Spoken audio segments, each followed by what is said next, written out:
Programme मध्य मुकाबिल में खुशामदीद। मैं हूं रबिया एहसन और मेरे साथ मौजूद है रऊफ क्लास्टा। और आज के प्रोग्राम में जिन टॉपिक्स पे हम बात करेंगे उसमें सबसे पहले तोशा खाना केस, खान की सजा मुअत्तल, अदालत का रिहा करने का हुक्म, चेवन पीटीआई साइफर केस में गिरफ्तार, जेल से आज़ादी पाने में नाकाम, साबिक वज़ीर-ए-आज़म शहबाज शरीफ समेत अहम सियासी रहनुमाओं का अदालती फैसले पर सख्त रद्द-ए-अमल, शदीद तनकीद, चीफ जस्टिस का गुड टू सी यू और विशिंग यू गुड लक का पैगाम इस्लामाबाद हाई कोर्ट तक पहुंच गया। शहबाज शरीफ ने चीफ जस्टिस सुप्रीम कोर्ट को निशाने पर रख लिया। अहम तफसीलात आपके साथ शेयर करेंगे। इसके अलावा बात करेंगे काबीना इजलास, हुकूमत बिजली के बिलों में आम सारिफ को रिलीफ देने में नाकाम, IMF की सख्त शराइत, गरीब आदमी रुल गया, पाकिस्तान के हमसाया ममालिक अपनी आवाम को किस रेट पर बिजली फराहम कर रहे हैं, तकाबली जायजे की खुसूसी रिपोर्ट भी आपके साथ शेयर करेंगे। इसके अलावा बात करेंगे IPPs की लूटमार की कहानी का पर्दा चाक, कैपेसिटी पेमेंट की मद में सालाना अरबों रुपए की वसूलियों का सेनेट पावर कमेटी में इंकशाफ, सेनेटर्स ने संगीन सवालात उठा दिए, IPPs से महंगे मुआहदे किसने किए, कैपेसिटी चार्जेस के नाम पर कौन कितना पैसा बना रहा है, अहम तफसीलात, कप्तान के साबिक खिलाड़ी परवेज खटक की चेयरमैन PTI पर लफ्जी गोलाबारी जारी, 9 मई के वाकयात प्लानिंग से हुए, फौजी तंसीबात पर हमलों के लिए अलग अलग टीम्स तश्कील दी गई। परवेज खटक के बारे में भी जो बड़े इंकशाफात हैं, बल्कि जो उन्होंने इंकशाफात किए हैं, उनको भी आज के प्रोग्राम में शामिल करेंगे। मौज़ूआत अहम हैं, आज का दिन खबरों के लिहाज से अहम है।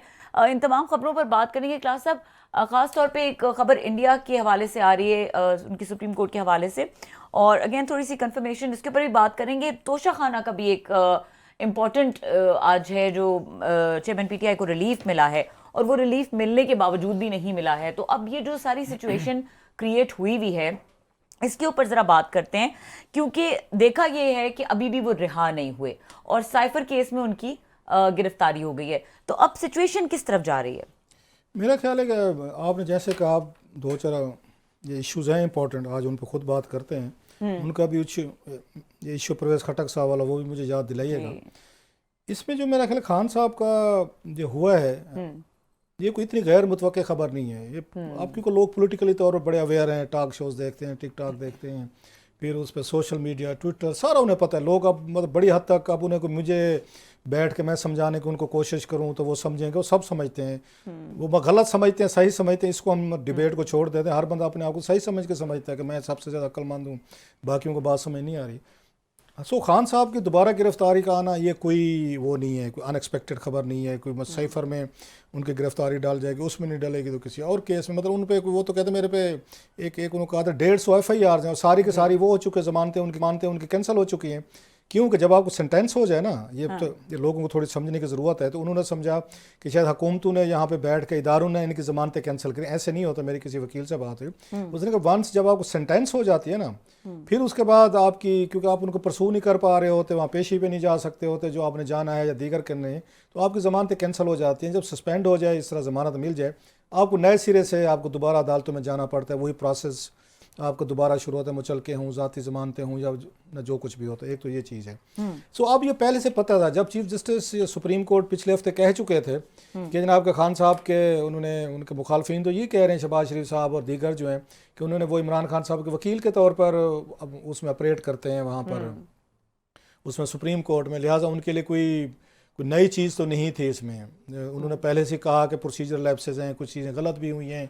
तो खान साहब अपने वो लाना चाह रहे थे, वहाँ पे अपने विटनेस लाना चाह रहे थे, वो नहीं लाए, और बड़ा जल्दी में उन्होंने इस केस का फैसला किया। मैंने भी कहा था, अगर आपको याद हो, तो मैंने कहा था कि जनाब के ये केसेस तो उनके भी पड़े हुए थे, ये तोशा खाना के, इनका आसिफ अली जरदारी साहब पे भी हैं, यूसुफ गिलानी साहब पे भी हैं, और नवाज शरीफ साहब पे भी हैं। तोशा खाने से उनके नेचर डिफरेंट है, बट हैं वो 10-10 12-12 सालों से पड़े हुए हैं। उन पर नायब ने फरान निकाले थे, वो भी उनकी अदालतों में चल रहे थे।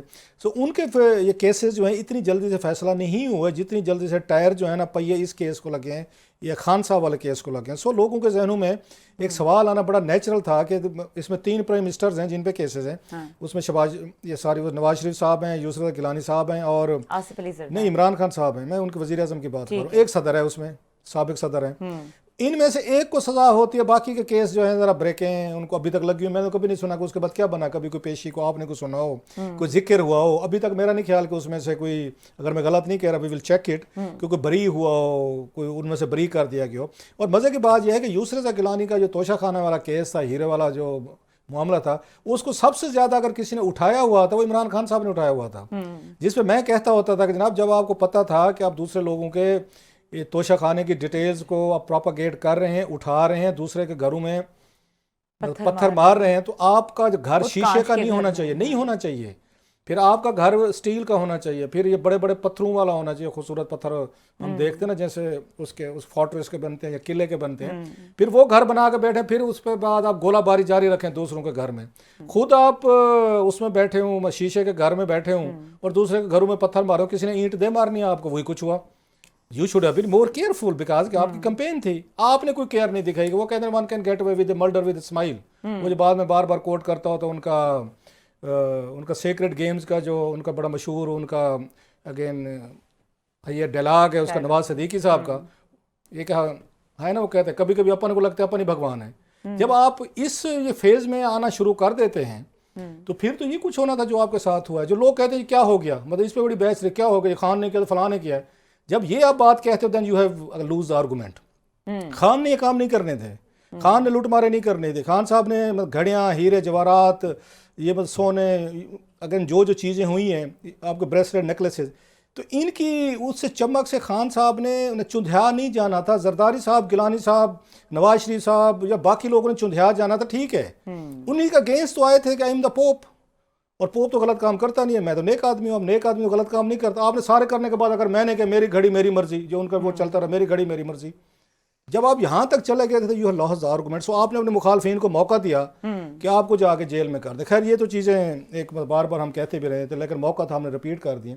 अब अनएक्सपेक्टेड क्या हुआ है, वो जो हुआ इनके लिए अनएक्सपेक्टेड ये हुआ है कि ये तवक्को किए बैठे थे कि सुप्रीम कोर्ट के उस बेंच के बाद जो उन्होंने इस्लामाबाद हाई कोर्ट को थोड़ी सी, या इस केस में उन्होंने बैठ के उनको क्या कहना चाहिए, कोई माइल्ड सा लफ्ज़, थोड़ी सी उन्होंने उनको वो कि सख्ती की है कि क्या किया तुमने, मतलब आर्डर था कि इस केस को ख़त्म करें। जब चीफ जस्टिस के लेवल पे चीज़ें हो रही हूँ कि केस को वो कर रहे हैं, और उसके बाद तो आज हाई कोर्ट को इस केस को ख़त्म कर देना चाहिए था, ज़मानत नहीं देनी चाहिए थी, जहन में रखें, जिससे वो खुश नहीं है। पहले तो मिठाइयाँ बांट ली ना उन्होंने, जल्दी जल्दी कि खान साहब की सज़ा हो गई तो ज़मानत होगी तो ख़त्म हो। बाद में एहसास हुआ कि खान साहब की सिर्फ ज़मानत हुई है, खान साहब का केस तो पड़ा हुआ है। मतलब यह है कि वो जो दिलावर साहब जज से उनके फैसले को बरकरार रखा गया है। ज़मानत मिलना या उसको मुअत्तल करना उनके सज़ा को, केस वहीं पे मौजूद है। कल हुकूमत भी लड़ सकती है, प्रोसिक्यूशन भी लड़ सकती है, हाई कोर्ट में भी जा सकते हैं, चैलेंज होगा, केस चलता रहेगा।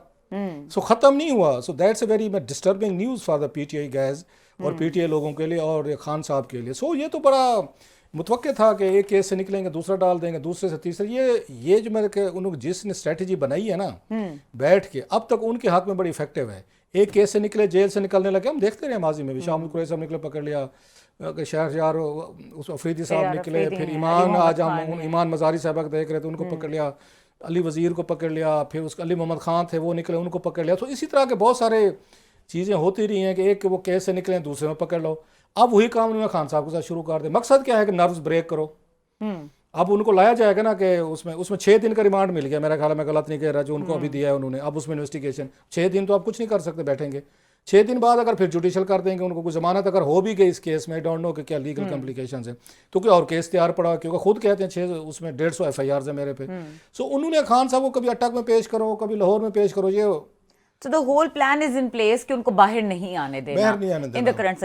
अच्छा क्लास, सब कुछ आपके पास इनसाइड स्टोरी है जेल की भी, क्योंकि जेल के हवाले से भी बड़ी खबरें थी। पहले बुशरा बीबी की बड़ी तनकीद थी, फिर उसके बाद एक रिपोर्ट आती है जिसमें बताया जाता है कि ये मराहत मिल रही हैं। आपके पास क्या इनसाइड स्टोरी? एक तो कल सुप्रीम कोर्ट में चीज़ आ चुकी, रिकॉर्ड पे आ चुकी, खाने पीने का सारी तो आ गई है कि खान साहब को क्या खाना पीना मिला। बल्कि मजाक में लोग कह रहे थे कि इतना सारा खाना वहाँ पे मिलता है और इतने सारे प्रोटोकॉल के साथ मिलती है वहाँ पे जनाब के, आपको उस मटन भी मिल रहा है, तो देसी मुर्गियाँ भी मिल रही हैं। हमें तो मतलब 2-3 महीने बाद ही कोई नसीब होते को मिन्नत तरला करके किसी की, वो भी मैं गाँव जाऊँ तो कोई आते जाते किसी से कोई एक फाड़ के ले आते हैं कि चलें जनाब हम खा लेंगे। अगर खान साहब को मिल रही है, उनके आर्डर पे, उनकी पसंद पे अगर चीज़ें मिल रही हैं, और बिजली भी है यहाँ पे, मतलब आपको बिजली का बिल भी नहीं देना, खाने का बिल भी नहीं देना, आपको कोई भी नहीं है, प्रोटोकॉल है, गार्ड्स हैं, सिक्योरिटी है, वाक है, 3 कमरे मिले हुए हैं, अच्छा आपको मतलब किताबें हैं, सब कुछ है, and you are having the best TV time. है।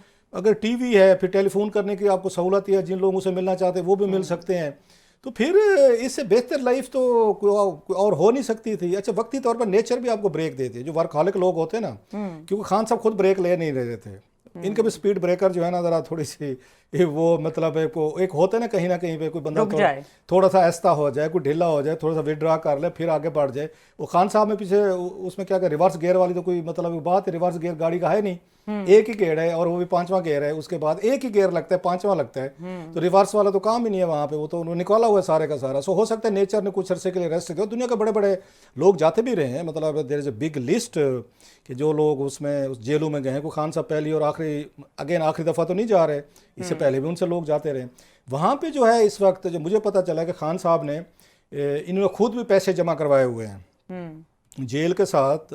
ये खबर मेरा ख्याल है अभी तक शायद सामने नहीं है, जो मुझे मेरी कल कोई 2-4 लोगों से बात हुई है जो इन तमाम मामलात को देखते हैं जेल के इशू, खान साहब को बड़ा करीब से। वो ये कहते हैं कि एक तो उनको जेल मैनुअल के मुताबिक सारी चीज़ें आपने सुन ली, जो कुछ मिल रहा है, जो चाहें।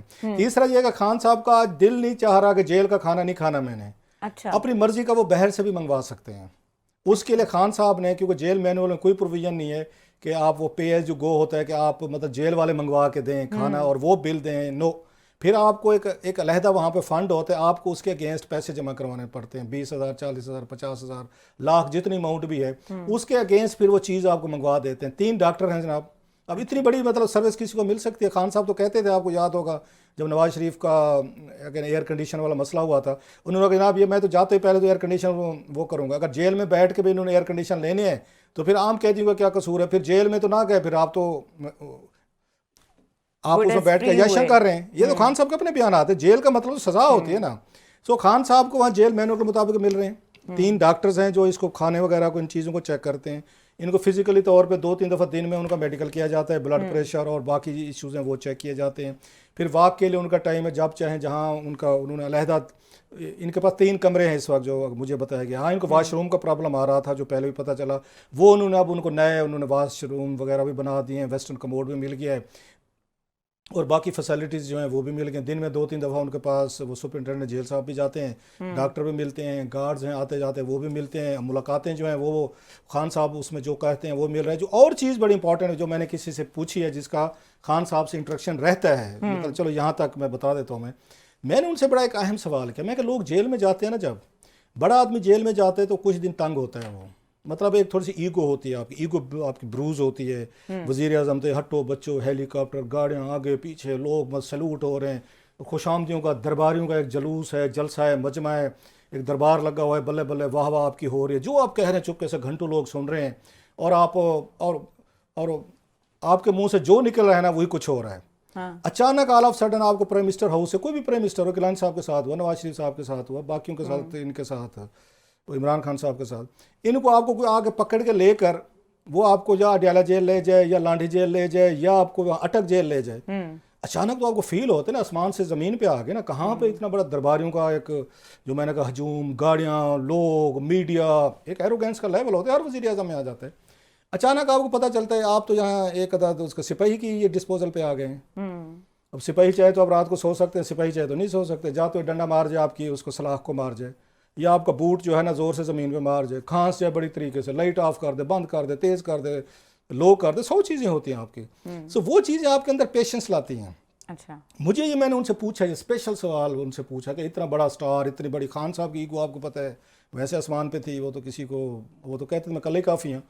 तो मैं कि अब खान साहब कैसे, रवैया क्या है, कि क्या मतलब इरिटेशन है, कोई फ्रस्ट्रेशन है, कोई थोड़ा सा कोई स्टाफ के साथ एग्रेसिव हैं, माइल्ड हैं, and too very pleasant news for me as well, कोई खान साहब में एग्रेशन नहीं है, कोई उनका कोई जेल के साथ रवैया कोई बुरा नहीं है, तो कोई उनका किसी के साथ डिबेट बहस वो नहीं है। वो ये कहते हैं कि जनाब कि हमें लगता है कि एक होता है ना अपनी एग्जिस्टिंग सिचुएशन के साथ रिकनसाइल करना। सो इट सीम्स कि खान साहब हैज़ अगर रिकनसाइल्ड विद द फैक्ट कि अब मैं जेल में हूँ, अब अगेन मुझे कोई बड़ा लंबा अरसा इधर यहाँ पर रहना है, मैं अब ये एक होता है ना कि इनसे जेल हुकाम से जिनके साथ मैंने रहना है यहाँ पर, जिन्होंने मुझे फैसिलिटीज़ दी हुई हैं, मैंने इनके साथ नहीं लड़ना, इनके साथ मैंने कोई वो नहीं करनी, ड्यूटी दे रहे हैं, अपना काम कर रहे हैं, और उनके अंदर वो एंगर और फ्रस्ट्रेशन वगैरह वो कहते हैं हमें अभी तक नज़र नहीं आ रही थी। मैंने और पूछा, मैं कि वो बताया जा रहा था कि उनको खान साहब को शेव के लिए वो सामान नहीं दिया जा रहा, नहीं मतलब नहीं दिया गया था कि पहले ये खतरा था कि इस तरह के हाई प्रोफाइल बंदे को सम टाइम डिप्रेशन में खुदा ना खास्ता कोई आप अपने को नुकसान ना पहुंचाएं, सो वो सबसे बड़े केयर की जाती है कि इस तरह के कैदी को कोई भी हो कि उनको शेविंग का किट वो खुद नहीं दी जाती, कोई और इंतजाम किए जाते हैं। तो मैंने पूछा उनसे, तो उन्होंने कहा जनाब कि इस वक्त खान साहब की ये जो नहीं होती, जो आपने शेव बढ़ी हुई हो, शेव बढ़ी हुई होती है जितनी, तो उतनी बढ़ी हुई शेव उनकी है, वो अभी तक उन्होंने नहीं की, और कह रहे थे खैर कि अगले 2-3 दिनों में शायद वो शेव करें। मतलब अभी ये बात हो रही थी कि 2-4 दिन जो हैं उसके बाद वो शेव करें, सामान वगैरह इनको दिया जाए। लेकिन अभी तक, कल तक की मैं बात बता रहा हूँ, जब मेरी बात हो रही थी किसी से, कल तक वो ये कहते हैं कि अभी उनकी शेव उतनी बढ़ी हुई है जितनी कि नॉर्मल आप नहीं करते। तो मैंने कहा जी कि 15-20 दिन गुजर गए, 15-20 में तो खासी बड़ी वो निकल आती है, शेव निकल आती होती है, बड़ी निकल। उन्होंने कहा नहीं, लेकिन इतनी बड़ी भी नहीं है। बहरहाल उनका ये कहना था कि छोटी छोटी शेव जो है ना वो उनकी खान साहब की वो निकल आएगी। अच्छा, प्लस बड़ी केयर की जा रही है कि वहाँ अंदर से कोई जेल का फोटो ना आए, बड़ी अहम बात मैं भूल गया। ये सबसे बड़ी इनकी फिक्र है इस वक्त, जो सबसे ज़्यादा जेल हुकाम पे और उन पे अथॉरिटीज़ पे स्ट्रेस है कि खान साहब की जेल के अंदर से कोई पिक्चर नहीं आनी चाहिए, जो जेल में बैठे हैं, सलाफ में बैठे हैं। आपने देखा होगा ना, पिछले दिन उन्होंने किया था वो उनके अली मोहम्मद खान की वो कुरान पाक पढ़ रहे थे जेल के अंदर से, तो उसकी जो फोटोशॉप किया गया, तो पीटीए वाले लोग जो है ना उन्होंने वहाँ पे उसकी जगह इमरान खान साहब की फ़ोटो लगा के ना लोगों के वो ये है ना वो इस्लामिक टच देने के लिए, मजहबी टच देने के लिए, तो उन्होंने उस पिक्चर को बड़ा वो किया था। तो बाद में पता चला जेली पिक्चर थी। तो उस चीज़ पे जेल हुकाम को बड़ी सख्ती है। कोई विजिटर आ रहा है, उनकी बहनें आ रही हैं, बुशरा साहबा आ रही हैं, वकील आ रहे हैं, कोई आ रहा है, किसी सूरत में आपने 2-4 लेवल्स ऑफ सिक्योरिटी भी हैं और चेकिंग भी हैं कि मोबाइल फ़ोन, कोई कैमरा, कोई ऐसी पिक्चर नहीं जाने चाहिए। इवन जो लोग जाते हैं खान साहब की उस पर मिलने के लिए, गार्ड करते हैं, सरकारी हुकाम है, उनको भी सख्ती से इजाज़त नहीं है कि वो जाएं और कोई अपने साथ कैमरा ले जाएं, कोई उसमें सिंपथाइज़र हो रहा है जेल के अंदर से, कमरे के अंदर से, फलां से कोई तस्वीर है। सो बड़ी उस मामले पे सख्ती की गई। लेकिन खान साहब को एज सच कोई इस वक्त जेल हुकाम से कम कोई शिकायत नहीं है। अच्छा, क्विकली क्लास साहब, जिस तरह चेयरमैन पीटीआई ने 30 तारीख को, उनका जो रिमांड है वो 30 तारीख तक है। अच्छा, इन्होंने 30 तारीख को खुसूसी अदालत में पेश होना था, तो जो अदालत है वो तक जेल में ही मुंतकिल कर दी गई है। अच्छा हाँ, एक और सवाल इसी जेल से पूछो, मुझे याद है मैंने उनसे बड़ी सारी चीज़ें पूछी, जिस बंदे को सारा इन इश्यूज़ का पता है, वहाँ पे जेल के अफेयर देख रहे हैं वहाँ पे अटक में। मैंने कहा कि वाई अटक जेल, भैया आपने क्यों अटक जेल उनको भेजा है वहाँ पे? अटक मतलब फोर्ट भी था, ज़्यादा लोग कहते हैं अडियाला का कहते हैं कि सज़ा तो यहाँ से होती है, अडियाला में रखते हैं आप, क्यों नहीं? यानी came out with a very important disclosure, मेरे लिए भी नई चीज़ थी। उनका ये कहना था कि ये बाकायदा उनकी सिक्योरिटी के हवाले से हमने इसको बाकायदा ये प्लान करके रखा गया है। अडियाला में हम नहीं रख सकते थे खान साहब को, अटक में इसलिए रखे कि वहाँ 300-400 ये कैदी हैं। अगर आपको किसी वक्त जेल को क्लोज करना है, बंद करना है, अच्छा, 300-400 बंदे को फ़ौरन बंद करना बड़ा आसान है। यहाँ पे उन्होंने कहा अडियाला में 7-8 हज़ार बंदा है, ज़रा जहन में रखें। और यहाँ बैरक्स हैं वो कम हैं, लोग बड़े ज़्यादा हैं। और ये सिर्फ अकेली रीज़न नहीं है, यहाँ पे उन्होंने कहा दुनिया भर के ख़तरनाक लोग वहाँ पे हमने रखे हुए हैं अडियाला में, अच्छा, जिसमें सिविल मिलिट्री के लोग हैं जिनको सजाएं हुई हैं, वो लोग भी शामिल हैं, इसमें टेररिस्ट शामिल हैं, इसमें वो कहते हैं दाइश के लोग शामिल हैं, IS वो क्या कहते हैं उसके लोग शामिल हैं, TTP के लोग शामिल हैं, इसमें मर्डरर हैं यहाँ पे, मतलब मोस्ट वो उसमें कह सकते हैं जो डेंजरस कोई कैटेगरी हो सकती है वो अडियाला में मौजूद है। वहाँ पे हम इनको खान साहब जैसे हाई प्रोफाइल बंदे को नहीं रख सकते थे फॉर एनी रीज़न। जेल में किसी वक्त कोई हंगामा हो सकता है, जेल में कोई प्रॉब्लम हो सकता है, सो इनकी लाइफ को या किसी और की लाइफ को ख़तरा हो सकता था। सो इनको यहाँ ना रखने की मेन रीज़न है कि अडियाला में द मोस्ट डेंजरस पीपल जो है ना इस वक्त वहाँ पे उनको रखा हुआ है, वो मौजूद है, सिक्योरिटी पे रखा हुआ है, चीज़ें रखी हुई हैं। सो ये पहले से तय था कि अगर खान साहब होते हैं गिरफ्तार, अडियाला में नहीं रखा जाएगा अगर उस अमीड so many dangerous people.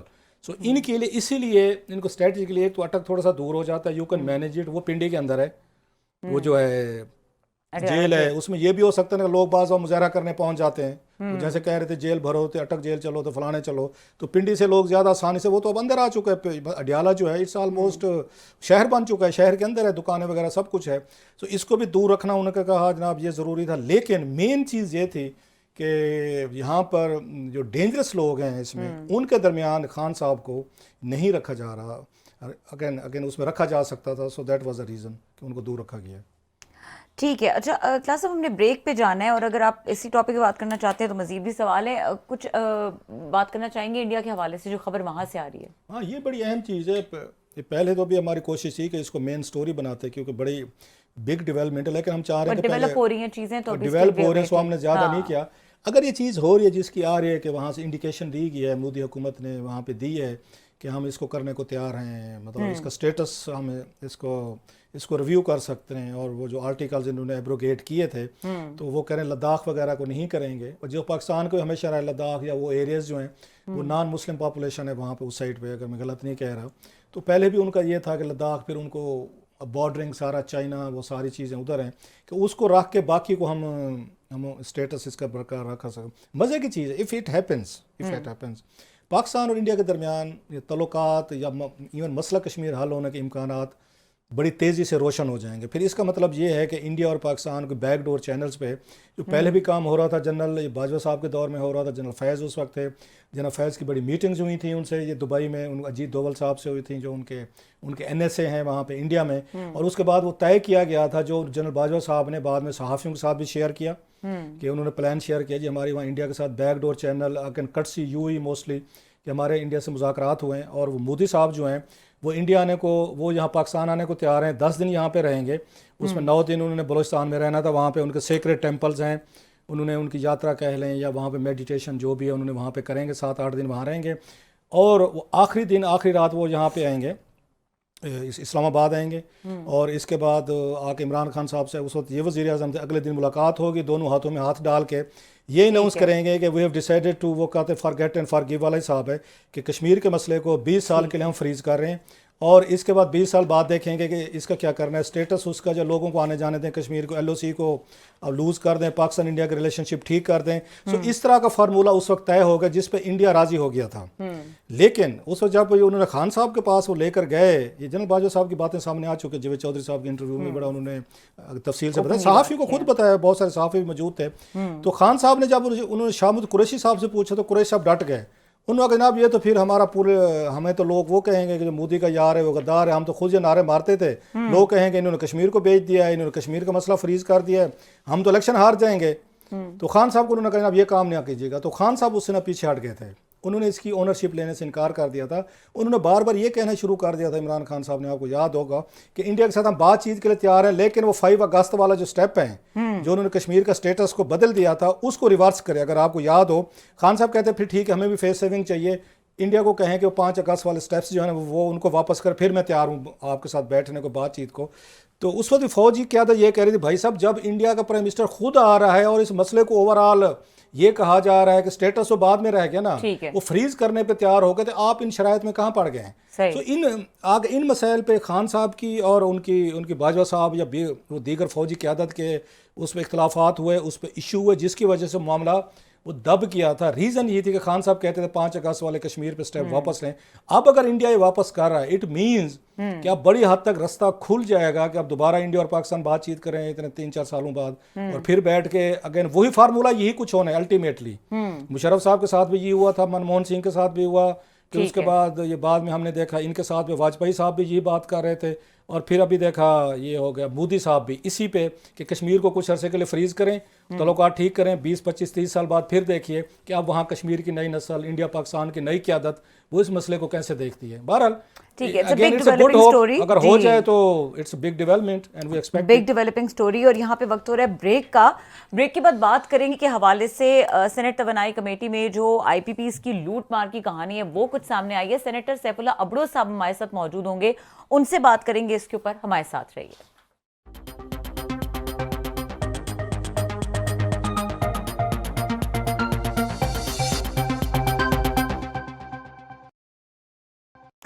Welcome back, और हमारे साथ मौजूद हैं सेनेटर सैफुल्लाह अब्रो साहब। क्लास साहब, ओवर टू यू। जी अस्सलाम वालेकुम सर। वालेकुम सलाम। बहुत शुक्रिया सर आपने ज्वाइन किया। आजकल आपको पता है ये आपने हमेशा एनर्जीज़ के इश्यूज़ पे बड़ा आप लड़ते हैं, भिड़ते हैं कमेटीज़ में, मैंने कई दफ़ा देखा भी है आपको, बड़ी तैयारी के साथ जाते हैं आप सर हिम्मत से। अभी जो बिजली का बहरान चल रहा है सारे का सारा आप देख रहे हैं, the whole countries in uprising, मतलब लोग एहतजाज कर रहे हैं, बिल जला रहे हैं। आप इस पूरे मसले को कैसे देखते हैं सर? क्योंकि आप कमेटी को हेड भी करते हैं, कमेटी के इश्यूज भी देखते हैं, बाकी कमेटीज में जाते हैं सर, आपकी क्या अंडरस्टैंडिंग है इस इशू की कि किसका कसूर है, ये कैसे पैदा हुआ और ये कैसे हल हो सकता है सर? देखिए जी, बात ये कि ये इशू तो नया है नहीं है। एक्चुअली पब्लिक को जो है ना, जब ये इसकी प्राइस आप 60 से 65 पे पहुंची है ना, तब से पब्लिक को ये पता चला कि ये क्या हो रहा है। लेकिन एक्चुअली ये तो कंटिन्यूटी उसी की है, जब 1994 की आईपीपी की आपको एग्रीमेंट है ना, उसी से है। वो तो आपको पता है, आप बेहतर जानते हैं, काफी आपके शोज में जो स्टोरीज हुई हैं इसके हमसे पहले भी हुई हैं। हम तो सेनेट में चले भी आए हैं, 2 ढाई साल हुए हैं, लेकिन माशाल्लाह आपने पहले भी काफी प्रोग्राम किए हैं। सर तो ये एक्चुअली जो एटीट्यूड के साथ मुआहदे हैं उसी का इम्पैक्ट है। और इसके साथ ही जो मतलब अभी जो क्षेत्र ऑफ इलेक्ट्रिसिटी है वो ज्यादा बढ़ गई है, डिस्कोर्स में वो रिकवरी हो नहीं रही। नंबर थर्ड पे ये है कि ये जो अपना इन्होंने जो टैक्सेस बढ़ाते गए हैं, पहले एक आधी टैक्स होती थी, अभी तकरीबन 7 से ज्यादा टैक्सेस हैं। तो ये 3 इम्पैक्ट है जो उसमें है, क्योंकि अभी डॉलर में जब आपके मुआहदे होंगे तो आपको पता है, तो उसी पे तो जब डॉलर की प्राइस बढ़ेगी, और वैसे भी आपके आईपीपी जो फर्नेस आयल पे चल रहे हैं, एलएनजी पे चल रहे हैं, तो लाजमी जब आप वो इंपोर्ट करके आयल और उसी पे आप बिजली बनाएंगे तो उसकी कीमतें तो जहाँ तक जानी। ये तो कुछ भी नहीं है। 2-3 महीने में अगर गवर्नमेंट ने बेसिक स्टेप्स नहीं लिए, और उन्होंने अगर आईपीपी के जो मुआहदे हैं उसको रिव्यू नहीं किया, और आईपीपी को आमादा नहीं किया, और डॉलर के रेट को कंट्रोल नहीं किया, जो चोरी इलेक्ट्रिसिटी उस पर कंट्रोल नहीं किया डिस्कोर्स में, तो ये रेट तो 100 से ऊपर चला जाएगा विद इन 2 और 3 मंथ। नहीं, आप कह रहे हैं कि बिजली का ये पर यूनिट जो है, अगर मैं सही समझाऊं, अगर ये स्टेप्स ना लिए गए जो आपने अभी बताए हैं कि डॉलर को आपने रेट कंट्रोल ना किया, आपने कोई और स्टेप्स जो हैं इसके लिए ना लिए, तो ये हाँ, फिर जो आईपीपी को ये मेन सौ चीज है कि रुपये यूनिट आईपीपी पे को चला दिखाना जाएगा होगा ये। आसानी से। आप देखें ना, डॉलर जब अभी सिर्फ आप केयर टेकर गवर्नमेंट को देखें, जब केयर टेकर गवर्नमेंट आई तो डॉलर का 282, 283 या 285। जी। अभी उसके आते हुए 20 रुपए का तफावत हो गया है ना 8-10 दिन में। अगर डॉलर इसी स्पीड से गया ना, अभी आप देखिए कि डॉलर ओपन मार्केट में आज 330 पे भी नहीं मिला। आपके टीवी चैनल पे सबसे सबसे ये न्यूज चली है, अगर ये इंटरबैंक का रेट हो गया 330, इसका मकसद है कि इस केयरटेकर गवर्नमेंट के टाइम में विद इन 10 डेज जो अगर 50 रुपीज बढ़ जाए, तो उसका इम्पैक्ट तो देखिए ना, बिजली के बिल आप 50 रुपीज 280 का लगाएं, कितना होगा? अराउंड अबाउट ये होगा 22%। अगर 22% प्राइसेस तो बढ़नी ही बढ़नी है। अगर आपके रेट 50 40 पे थे, 22% बढ़ाएं तो वो 55 हो जाएंगे। ऐसे रेट तो बढ़ता जाएगा ना। ये तो मेन स्टेप्स है जो गवर्नमेंट को लेने चाहिए। अच्छा सर, आपने अभी कहा कि आपको आईपीपी के साथ बैठ के रिवाइज करने पड़ेंगे। मुझे याद पड़ता है सर, बेनज़ीर भुट्टो साहब के दौर में 19 लगे थे, उस वक्त भी बड़ा इस पे रोला पड़ा था। 19 से बढ़ा के 48 हैं, इस वक्त 48 के करीब हैं आईपीपी लगे हुए हैं जो इसी तरह फ्यूल पे चल रहे हैं। बाहर से फ्यूल लाते हैं, डॉलर पे साफ से रेट बढ़ता है डॉलर का, तो फ्यूल का ये रेट भी बढ़ता है। उनका उनका अगर प्राइसेस बढ़ती हैं पर बैरल के हिसाब से, तो वो भी अपना प्राइस बढ़ा देते हैं। मतलब लोकली तौर पे भी डॉलर की प्राइस जो है वो बढ़ती है, इंटरनेशनल मार्केट में भी अगर तेल की कीमतें बढ़ती हैं, ये दोनों उसके साथ मल्टीप्लाई करते हैं, तो उसके बाद डॉलरों में हमें पेमेंट करने पड़ते हैं। मींस कन्वर्जन रेट की मैं बात कर रहा हूँ। तो इतनी ज़्यादा हम्म। ज़्यादा आपको ज़रूरत क्यों पड़ गई थी 48 की? कभी ये होता था कि आपकी आपके 65% जो रिक्वायरमेंट है इसकी इसकी जो सप्लाई थी ये बिजली की, वो हाइड्रोल से हो रही थी। आपको यहाँ से डैम से पानी से यहाँ से बिजली बना के आप मेरा 25 या 50 वो पैसे कर रहे थे। अचानक ये सारा प्रोसेस रिवर्स कर दिया गया है। डैम से बिजली कोई आपको बन नहीं रही, ज़्यादा बना नहीं रहे, डैम्स हमने बनाए नहीं है सर। आप पता चला 90% जो है सारी आपकी आपकी ये बन रही है, फ्यूल पे बन रही है सर, तेल पे बन रही है। तो इसका तो कोई मतलब है, कोई चॉइस ही नहीं है आपके पास कि आप प्राइसेस कैसे कम कर सकते हैं, किस तरह करेंगे ये? ठीक है जी, किला साहब इन्होंने तो ज्यादती की है ना, बड़ी प्राइसेस कम हो सकती हैं। आप देखें, आपके पास इस वक्त भी पाकिस्तान में गैस की लोड शेडिंग है, लेकिन आपके पास ऐसे पब्लिक पावर सेक्टर में जनरेशन प्लांट हैं जहाँ गैस जो है सरप्लस है। जैसे मैं मिसाल दूं आपको कि जेनको 2, जिसको गुड्डू थर्मल कहते हैं, गुड्डू थर्मल में गैस आपके पास सरप्लस है, लेकिन जानबूझ के जो पावर डिवीजन है और जो जेनको होल्डिंग कंपनी है उस थर्मल को बंद करने जा रहे हैं। जैसे उन्होंने लाखड़ा को बंद किया। आपको पता है कि लाखड़ा की जो उसकी माइन है, कोल माइन है, लाखड़ा तो छोटा प्लांट है, 150 मेगावाट का है। उसके साथ जो माइन है वो 18-19 किलोमीटर पे है। कोल वहाँ लोकली अवेलेबल है। जब उसमें थोड़ी बहुत रिपेयर आई तो उसको बंद किया गया। इसी तरह इन्होंने जो पब्लिक पावर सेक्टर, अच्छा उसकी जो कीमत क्या है, ये रिपोर्ट पड़ी है हमारी मतलब कमेटी में, हमारी पहले जो कमेटी थी उनकी रिपोर्ट पड़ी है। और हमें भी ये ब्रीफ किया गया कि अगर लाखड़ा थर्मल स्टार्ट होता है कोल पे तो उसकी प्राइस आनी है 4 या 5 रुपए पर यूनिट। फिर आप आ जाएं जो यहाँ गुड्डू थर्मल है जिसको जिनको 2 कहते हैं, वहां आपका 415 मेगावाट, 600 मेगावाट, ये प्लांट बंद पड़े हैं। अगर उसकी रिहेबिलिटेशन में कोई 20 अरब, ये 20 बिलियन, 10 बिलियन पहले लगा दे 2-3 साल पहले, तो आज उसकी प्रोडक्शन, आज उसकी कीमत जो है 7-8 रुपए से ज्यादा नहीं है पर यूनिट। जब ये सस्ती बिजली आपके सिस्टम में आएगी तो ओवरऑल जो टैरिफ आपका कम होगा। नहीं सर, एक बात लेकिन बताएं, आपने देखिए सही ये तो बात की, सॉरी मैं आपकी बात काट रहा हूँ sir, for my understanding for the people आपने बड़ी अच्छी बात की कि 6 रुपए पे, 5 रुपए पे, ये पहले भी बातें होती रहती कमेटीज़ में, मैं भी जाता था, आप भी वहाँ बैठे हैं, आप चेयरमैन भी हैं कमेटी के सर। लेकिन एक और चीज़ हम भूल जाते हैं सर, हमने तो इन 48 IPPs के साथ मुआहदे किए हुए हैं कि जितनी बिजली आप पैदा करेंगे हम सारी खरीदेंगे, हमें ज़रूरत है नहीं है ये मसला ही नहीं है।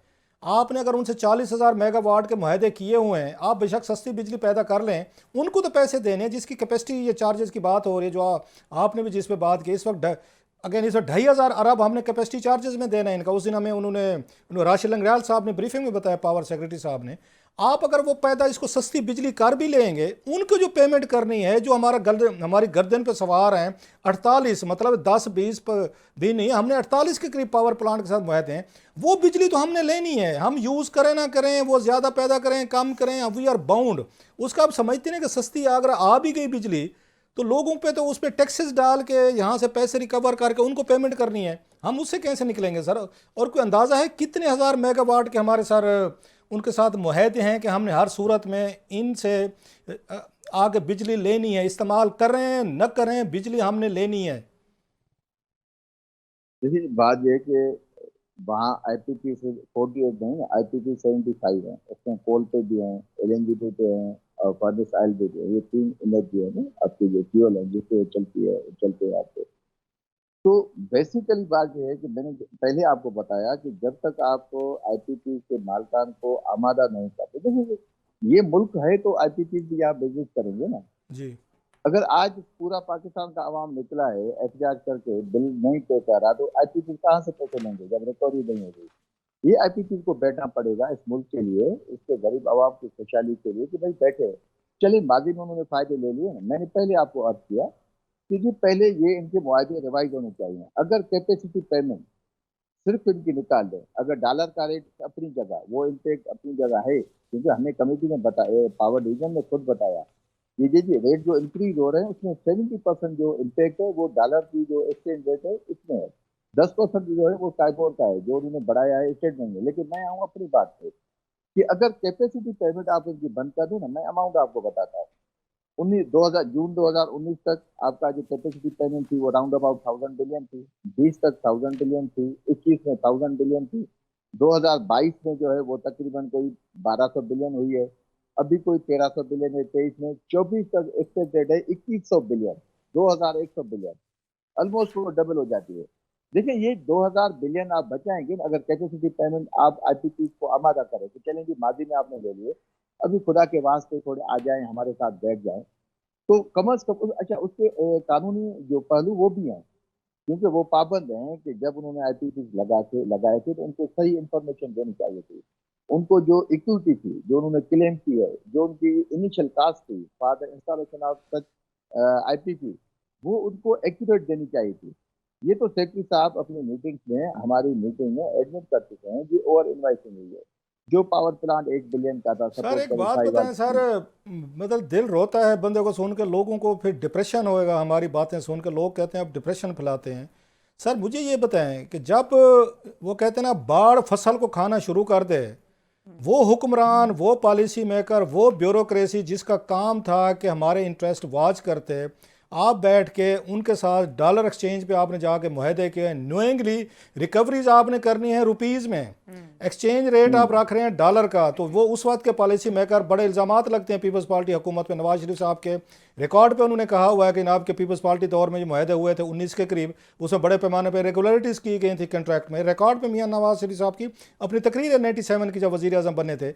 उसके बाद मियाँ साहब खुद जब आए, आपको याद होगा डार साहब ने उन्होंने 480 बिलियन एक दिन में रिलीज़ किए थे बगैर ऑडिट करवाए। जब हमारा हुक्मरान, हमारी ब्यूरोक्रेसी, बल्कि शायद रफ़ी साहब का आपको याद आ जाएगा जो उस सेक्रेटरी वाटर एंड पावर रहे थे, जो उनका आया था रेंटल, एक स्कैंडल आया था कारकरे वाला, तुर्की वाला, उनके, और उन्होंने माना कि मैंने इतने करोड़ रुपए उनसे रिश्वत ली थी और मैंने उनको फेवर्स की थी, बाद में नैब के साथ प्ली बारगेन करके छूट गए थे। जब हमारी ब्यूरोक्रेसी, हमारा रूलर, हमारे सेक्रेटरी, हमारे मिनिस्टर और हमारे वजीर आज़म मतलब 22 करोड़ आवाम को एक साइड पर रख के अपना वो 5 या 10%, 20% अपना कमीशन खाएंगे, तो फिर IPPs वालों को तो कोई कसूर नहीं कि आपकी कौम के लोग, आपकी लीडरशिप खुद खा रही है आपको। सर देखिए भैया, किसी को तो आना पड़ेगा आगे। ये पाकिस्तान की सिचुएशन ऐसी है। देखिए ये उस वक्त थी, IPP जब लग रहे थे या इनिशियली की पॉलिसी, तो मेन जो वहाँ बड़े में बड़ी डिफिकल्टी ये थी कि इनको फर्नेस ऑयल पे नहीं जाना चाहिए था, कोल पे नहीं जाना चाहिए था, इनको दो जो है ना फ्यूल लेने चाहिए थे, एक सोलर, नंबर 2 विंड एनर्जी। अगर ये उस पे जाते तो न उस पर कोई इम्पेक्ट था, न कोई ज्यादा से ज्यादा जो मशीनरी की मेंटेनेंस है उस पर इनके एक्सपेंसेस आते। और बिजली मेरे ख्याल में उस वक्त भी जो हम आप देख रहे हैं मुख्तलिफ चैनल्स पे या मुख्तलिफ दोस्त जो हैं ये शेयर कर रहे हैं कि जो हमारे सराउंडिंग में जो कंट्रीज हैं उनकी जो बिजली की कास्ट है कहीं 2.5 रुपये, कहीं 4 रुपये, कहीं 7 रुपये, तो यहाँ भी यही होती है क्योंकि विंड एनर्जी बहुत सस्ती है, सोलर से भी सस्ती है। तो एक्चुअली इन्होंने किया नहीं। जिन्होंने इनको ऑफर की कि हम इतने पैसे देंगे, हमें IPP फर्नेस ऑयल पे लगाने दे, हमारी मैनेजमेंट ने कहा पाकिस्तान की भी चलें, तो ये ब्लेंडर तो माजी में हुए हैं। लेकिन इनको कोई तो आगे आएगा ना, अगर नहीं रोके। ये आज तो 65 के लोग निकले हैं ना। अब 3-4 महीने की बात है, 3-4 महीने में आप देखिएगा कि इनके जो बिजली के बिल हैं ये न जाने कहाँ पहुंचते हैं। फिर कहाँ हम खड़े होंगे? किसी ने तो आगे आना है, किसी ने तो उनको बिठाना है काम। आपको पता है जब एग्रीमेंट होते हैं ना, तो एग्रीमेंट में मेरे ख्याल में 2-3 क्लासेस होती हैं कि जो कंपनी है वो मिस इन्फॉर्मेशन नहीं देगी, उसके अलावा जो उसकी मतलब जो फ्रॉड प्रैक्टिस में वो इन्वॉल्व नहीं होगी।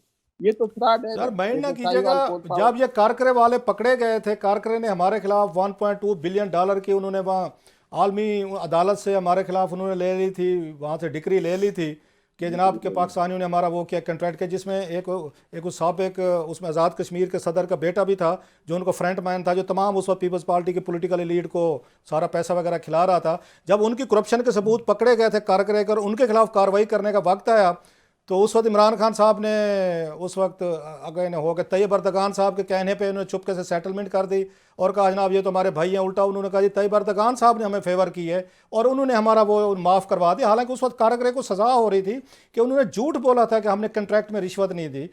सो जब हमारी बारी आती है कि उनको सजाएं करवाएं, उनसे पेनल्टीज लें जैसे कारकरे ने कराई थी, तो उस वक्त हमारे वज़ीर आज़म जो हमारे लोग जो हैं वो अपनी यारियाँ दोस्तियाँ वो स्टेट लेवल पे वो चली जाती हैं। अदरवाइज़ कारकरे तो पकड़ा गया था कि कैसे उन्होंने पाकिस्तान में करप्शन की और कैसे लोगों को ब्राइब किया था सर। और शायद रफ़ी साहब ने उस पर बारगेन करके पैसे वापस किए थे। उनका इतराफ़ी बयान आया था ठीक कि है। यस कि मैंने कैसे इसमें करप्शन की है और कैसे हमने उनको दिए हैं सर।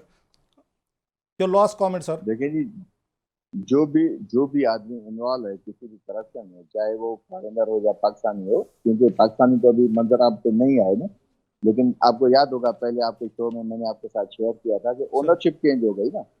डॉलर में जो रेट किए किए गए, तो वो ऐसे दिखाया गया कि ये फॉरेन इन्वेस्टमेंट है, फॉरेनर्स हैं वो आएंगे। आपने देखा कि वो जब प्लांट आपके स्टार्ट है तो 95% से ज्यादा ओनरशिप चेंज होकर सारे पाकिस्तानी है। ये भी फ्रॉड है।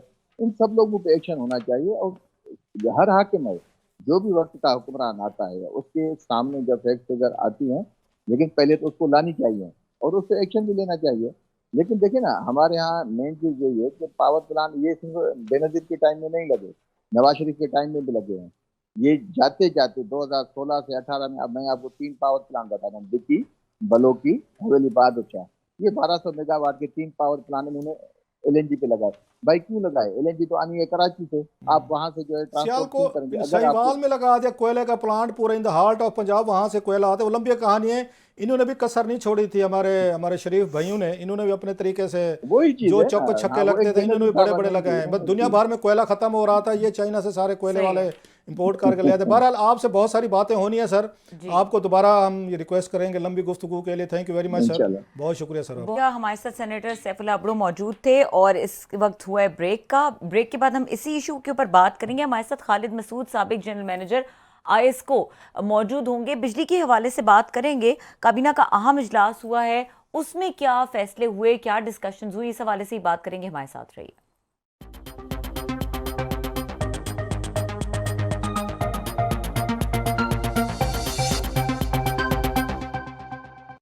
Welcome back. और हमारे साथ मौजूद हैं general manager retired ISCO Khalid Masood साहब, उनको वेलकम करेंगे। अस्सलाम वालेकुम सर।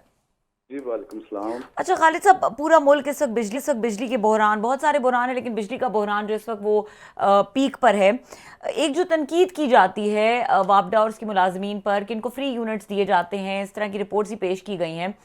ये बताइएगा कि ये जो फ्री यूनिट्स आप लोगों को दिए जाते हैं, लोगों का ये कहना है कि ये ख़त्म किए जाएं, और फिर ये भी है कि आप इन यूनिट्स को आगे तकसीम भी मुलाजमीन करते हैं। इसके ऊपर आपका क्या स्टांस है? ये क्यों दिए जाते हैं, कितने एक दिए जाते हैं, और ये ख़त्म होने चाहिए कि नहीं होने चाहिए? जी सबसे पहले तो मैं आपका क्लासरा साहब का और आपके चैनल का शुक्रिया अदा करता हूँ कि आपने हमें मौका दिया है कि हम भी अपना मौक़िफ़ इस फोरम पे बता सकें और लोगों को एक्चुअल पोजीशन को समझ आए। ये जिस तरह से बहुत सारे महकमे हैं, पीआईए है, एसएनजीपीएल है, सीडीए है, दूसरे सब महकमे जो है ना, जो जिस कारोबार में होते हैं उसमें वो सहूलियात देते हैं अपने लोगों को। अच्छा, वापदा के ये जो बिजली के यूनिट हैं, ये हमारे जो सर्विस पैकेज होता है उसका हिस्सा होता है, और ये कोई बहुत बड़ी अमाउंट में नहीं होते। ये समझें कि हमारे जो 1 से 4 स्केल के लोग हैं उनको सिर्फ 100 यूनिट मिलते हैं, 5 से 10 वालों को 150, और इस तरह से ये 17 स्केल के ऑफिसर को 450 यूनिट वाला होते हैं पर मंथ, और ग्रेड 21 तक जो है ना ये 1300 यूनिट होते हैं। अच्छा, पहली बात तो ये है कि जो ये फ्री का कंसेप्ट है ये ऐसे नहीं है। ये हमारा जो लीड ट्रायंगल डिस्पर्सिंग ऑफिस होता है उसमें ये अमाउंट बजटेड होती है। जब हम ये यूनिट खर्च करते हैं तो उसका बिल बनता है, और जितने भी जिस ऑफिस के मुलाजमीन होते हैं उनका कंप्लीट बिल जो है उस तक जाता है और वो पे होते हैं। यानी उसमें किसी एक पैसे की भी बिलिंग में ये नहीं होता कि ये किसी फ्री साइड पे जा रहे हो, प्रॉपर काउंटिंग होती है और ये बजट का हिस्सा होता है। अच्छा, ये कोई इतनी बड़ी मतलब है कि अमाउंट में होते भी नहीं। आजकल आपको अंदाजा होगा कि जिस तरह से बिजली का अखराजात हैं, अगर 100 यूनिट आपके हैं तो एक मुलाजम को 1200 यूनिट मिलते हैं एक साल के। ये 1 जुलाई से शुरू होते हैं, और अब जिस तरह से उसका कंजम्पशन हो, किसी की अगर फैमिली बड़ी है तो 3-4 महीने में खत्म हो जाते हैं, किसी की छोटी है तो वो 5-6 महीने चले जाते हैं। यहाँ तक कि जो ऑफिसर्स हैं जिनको 450 यूनिट मिलते हैं या 500 या 600, उनकी भी फैमिली के हिसाब से बहुत कम लोग हैं जो इन यूनिट्स के अंदर पूरे साल का अपनी जो बिजली का खर्चा है वो पूरा कर सकते हैं, और अक्सरियत जो होती है वो फरवरी, मार्च, अप्रैल के बाद वो बिल अपनी जेब से देते हैं। अब ये फ्री वाली जो बात है वो तो है ही नहीं, ये सैलरी का हिस्सा है, और ये 1974 से अलाउ किए गए हैं, और उसके बाद से कंटिन्यूसली सबको मिलता है। खालिद साहब, लेकिन ये जो आप बात कर रहे हैं कि बहुत थोड़े से यूनिट्स हैं, हमारे पास ये जो वजारत तवानाई की जानिब से सेनेट कमेटी में जो पेश किए गए हैं फिगर्स वो हैं, और अगर देखा जाए तो 16वें स्केल के बाद से ये जो मुफ्त बिजली मिलना शुरू हो जाती है, तकरीबन ये 8 अरब की मुफ्त बिजली है जो इस्तेमाल की जाती है। आप कह रहे हैं कि ये बजटेड होती है, कौन पे करता है इसको? और दूसरी बात ये कि ये महाना 16वें स्केल को 300 यूनिट मिल रहे हैं, 17वें स्केल को 450 यूनिट मिल रहे हैं, तो ये बोझ तो आम आवाम पर पड़ रहा है ना। जहां पर बिजली का इतना क्राइसिस चल रहा है तो लोग तो सवाल करेंगे। ये देखे, मैं हेलो जी खालिद साहब बोलिए।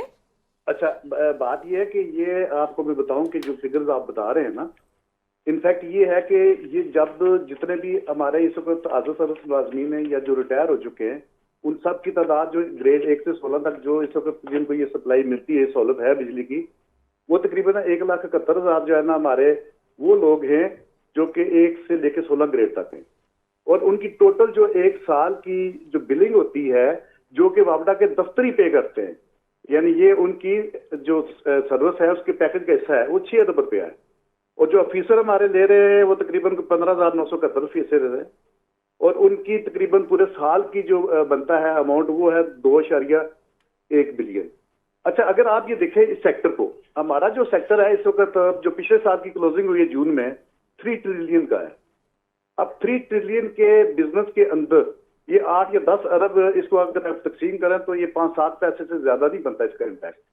अब जो असल इश्यूज है बिजली के, जिसकी वजह से बिजली महंगी, अच्छा जैसे सर, अभी उस पे सेनेटर आते साहब भी हैं, आपको बता रहे थे। साहब उस पे आते, सॉरी मैं आपकी बात काट रहा हूँ, आई एम सॉरी, आप बड़ी इंपॉर्टेंट बात कह रहे हैं, वो ज़रूर बताएगा। 2 चीज़ें सर, ये जो आप बता रहे थे कि आपके वापडा के जो मुलाजमीन हैं ग्रेड 1 से लेके ऑनवर्ड 21 तक, इनको रिटायरमेंट के बाद भी इसी तरीके से बिजली के यूनिट्स मिलते रहते हैं सर? नहीं, जब बंदा रिटायर हो जाता है तो उसको 50% मिलते हैं, मतलब फिर ये आधे हो जाते हैं, वट एवर उनको मिल रहे जी हैं। जी। अच्छा, एक और शिकायत आती है लोगों को सर, वो आपने बता दिया सर, एक और शिकायत आती है कि जब मतलब बहुत सारे लोग होते हैं कि जिनके पास यूनिट अगर फ्री हैं तो वो पूरे मोहल्ले में बाज़ दफ़ा बिजली बेच रहे होते हैं, 2-4 और घरों को वहाँ से कनेक्शन दे दिया और उनसे बिल जो है ना सब्सिडाइज करके रेट ले लिया। ये मैं मतलब है कोई ज़ाती इन्फॉर्मेशन की बुनियाद पर भी कह चुका हूँ, ये कह रहा हूँ, कुछ लोगों को जानता भी हूँ। तो इस तरीके से भी ये चीज़ें आपके वो कहते हैं वापडा वाले जो हैं ज़रा ये काम भी करते हैं। इज इट ट्रू, आपका ख्याल है कि बिजली जो मिलती है फैसिलिटी के तौर पर वो फिर वो 3-4 मतलब घरों को भी आगे बेचते रहते हैं सर? सर ये देखें, दोनों कैटेगरी को आप चेक करते हैं। जैसे हमारे ऑफिशियल थे, जी अच्छा, सर, उनको जो यूनिट मिलते हैं, अगर 1200 यूनिट पूरे साल के एक बंदे के पास हैं तो उसमें से वो खुद क्या खर्च करेगा और आगे क्या सप्लाई करेगा। इसी तरह एक ऑफिसर अगर ग्रेड 17 का है तो शादीशुदा है तो उसके बच्चे हैं, अदरवाइज उसके हो सकता है पेरेंट्स साथ हो या दूसरी फैमिली हो, तो उसके पास गुंजाइश ही नहीं है इस तरह से करने की।